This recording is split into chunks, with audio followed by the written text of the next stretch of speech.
Early speculation places blame on terrorist Osama bin Laden. Bin Laden. Osama bin Laden. Bin Laden. Osama bin Laden. Bin Laden. Bin Laden. Supposedly, a CNN reporter found Osama bin Laden, took a television camera crew with him, went into Osama bin Laden's hideout, interviewed him and his top leadership, and he came out and told everybody, within 3 weeks, Osama bin Laden is going to attack the United States. Now, don't you think that's kind of strange, folks?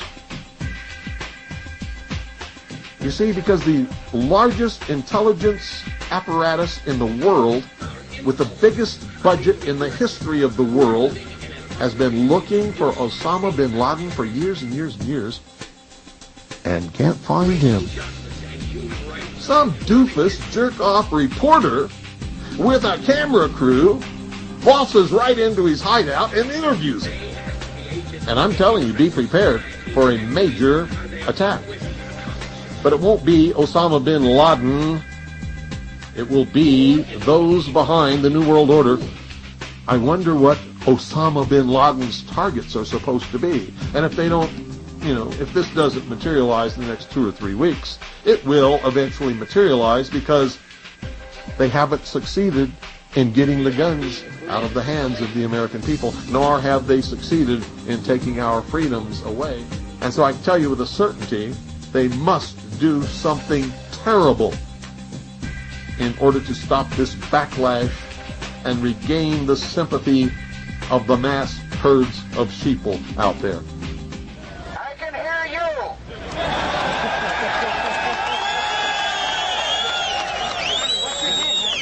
I can hear you. The rest of the world hears you. And the people who knock these buildings down will hear all of us soon.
Our war on terror begins with Al-Qaeda, but it does not end there.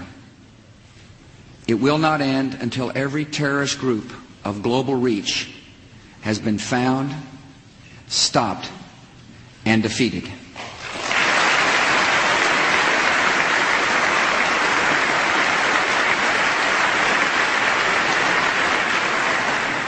Americans are asking, why do they hate us? They hate what they see right here in this chamber, a democratically elected government. Their leaders are self-appointed. They hate our freedoms, our freedom of religion, our freedom of speech, our freedom to vote and assemble and disagree with each other. They want to overthrow existing governments in many Muslim countries, such as Egypt, Saudi Arabia, and Jordan. They want to drive Israel out of the Middle East. They want to drive Christians and Jews out of vast regions of Asia and Africa. These terrorists kill not merely to end lives, but to disrupt and end a way of life. With every atrocity, they hope that America grows fearful, retreating from the world and forsaking our friends. They stand against us because we stand in their way. We're not deceived by their pretenses to piety. We have seen their kind before. They are the heirs of all the murderous ideologies of the 20th century. By sacrificing human life to serve their radical visions, by abandoning every value except the will to power, they follow in the path of fascism, Nazism, and totalitarianism. And they will follow that path all the way to where it ends, in history's unmarked grave of discarded lies. We will direct every resource at our command, every means of diplomacy, every tool of intelligence, every instrument of law enforcement, every financial influence, and every necessary weapon of war. Either you are with us or you are with the terrorists.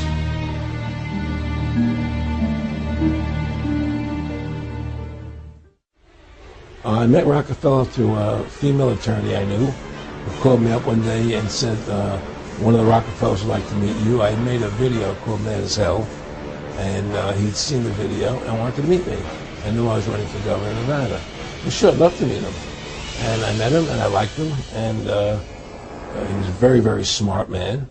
And we used to talk and share ideas and thoughts. And he's the one who told me 11 months before 9/11 ever happened that there was going to be an event. Never told him what the event was going to be, but there was going to be an event, and out of that event, we were going to invade Afghanistan to run pipelines from the Caspian Sea. We were going to invade Iraq, to take over the oil fields, establish a base in the Middle East, and make it all part of the New World Order. And we'd go after Chavez in Venezuela. And sure enough, later 9/11 happened. I mean, why do you think 9/11 happened and then nothing's happened since then? Do you think that our security is so great here that these people who pulled off 9/11 who were able to can't knock down another plane? Come on, it's ridiculous. 9/11 was done by people in our own government and our own banking system to perpetuate the fear of the American people into subordinating themselves to anything the government wants them to do. That's what it's about, and to create this war, this endless war on terror. This whole war on terror is a fraud. It's a farce. Let's rewind back to Building 7. Some people will claim the combination of structural damage and fire is what brought it down. The picture that NIST likes to use conflicts with other pictures concerning the damage of Building 7.